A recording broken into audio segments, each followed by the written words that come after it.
¿Alguna vez nos hemos parado a pensar por qué estudiamos la economía por un lado, la sociología por otro, si al final todo va de lo mismo, de personas?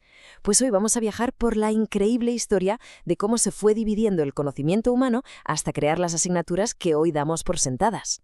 Y aquí está la pregunta del millón, ¿no? ¿Por qué separar la economía, la sociología o las ciencias políticas en cajones distintos? Si al final todas, absolutamente todas, estudian el comportamiento humano. Pues aunque parezca mentira, esta división que hoy vemos como algo supernormal es en realidad un invento, y no bastante reciente, con una historia que la verdad es fascinante. Para entender cómo llegamos a este punto, tenemos que hacer un viaje en el tiempo. Hay que irse a una época en la que el saber era como un océano inmenso, no un montón de islas separadas. Un mundo, vamos, que existió antes de nuestras disciplinas modernas. Y es que en el mundo premoderno, eso de las ciencias sociales ni existía. Como muy bien señala el historiador Immanuel Wallerstein, la búsqueda de la verdad era un campo unificado, un todo, y estaba dominado sobre todo por la filosofía y la teología, casi siempre bajo la guía de las autoridades religiosas de la época. La idea clave, la que tenemos que tener en la cabeza, es esta. No había campos separados, no existía la economía o la sociología. La idea de trocear, de dividir el conocimiento en especialidades, es que simplemente no estaba sobre la mesa. Todo formaba parte de una misma y gran búsqueda de la verdad, del bien y de la belleza. Y entonces, de repente, todo cambió. Llegó un momento de ruptura, una fractura total que hizo añicos esa visión unificada. Fue literalmente un divorcio en la forma de buscar el conocimiento. Y ojo, que es una separación que sigue marcando nuestro mundo a día de hoy. Ese momento clave fue en el siglo XVIII. Ahí es cuando el saber se partió en dos, en lo que se llamó las dos culturas. Por un lado, la ciencia, que se dedicaba a buscar verdades objetivas sobre el mundo físico, o sea, lo que es. Y por otro, las humanidades, que se centraban en los valores, en la ética, es decir, en lo que debería ser. Esta división cambiaría para siempre nuestra forma de entender la realidad. A ver, si la ciencia se ocupaba de la naturaleza y la filosofía de los valores, ¿de dónde sale esa necesidad de aplicar métodos científicos a la sociedad? ¿Qué estaba pasando en el mundo para que esto se volviera tan urgente? Pues la respuesta, como casi siempre, está en el caos social.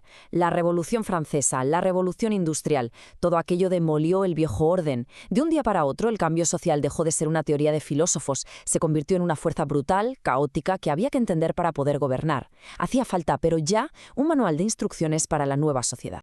Y así, con esa urgencia, llegamos al siglo XIX, el momento en que la universidad moderna recoge todas estas inquietudes y, básicamente, les pone un sello oficial. Es aquí donde nace esa gran división, creando los departamentos de ciencias sociales tal y como los conocemos. Esta cronología lo resume muy bien. La cosa empieza en el siglo XVIII, con las ideas de pensadores como Adam Smith. Luego, durante el XIX y el XX, esas ideas se van consolidando en disciplinas separadas.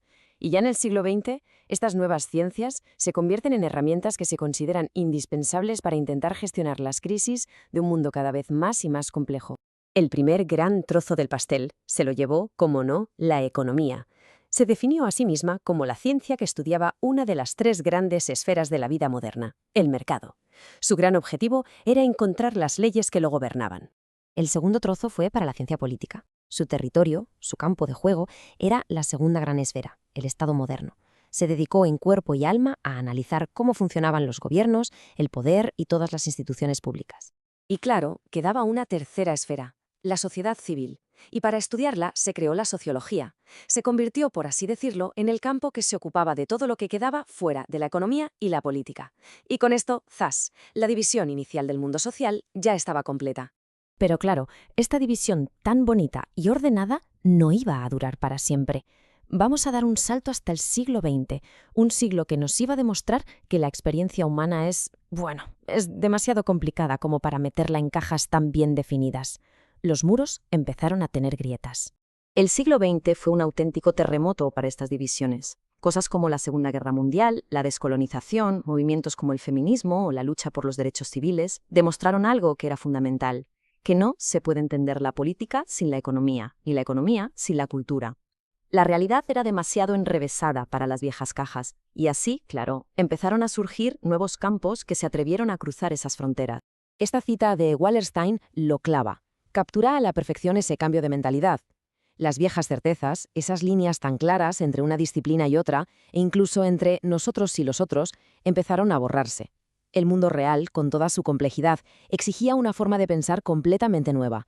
Muy bien, después de todo este recorrido histórico, con sus divisiones, sus muros y luego sus grietas y sus fusiones, ¿cómo podemos definir hoy qué son las ciencias sociales? ¿Para qué sirven? Pues hoy en día, una buena definición sería algo así. Las ciencias sociales estudian el comportamiento humano en todas sus formas. Analizan tanto lo tangible, las instituciones, los mercados, como lo intangible, la cultura, los valores. Es una definición que, la verdad, refleja muy bien su pasado dividido y su presente, que es mucho, mucho más integrado. La historia nos ha enseñado que la forma en que organizamos el saber no es algo fijo, sino que responde a las necesidades de cada momento. Así que en este mundo nuestro tan interconectado, tan complejo, la pregunta final es inevitable. ¿Va a seguir teniendo sentido mantener estas divisiones? ¿O quizás estamos avanzando hacia una nueva reunificación del conocimiento? Hay que dar a reflexión. Hasta la próxima.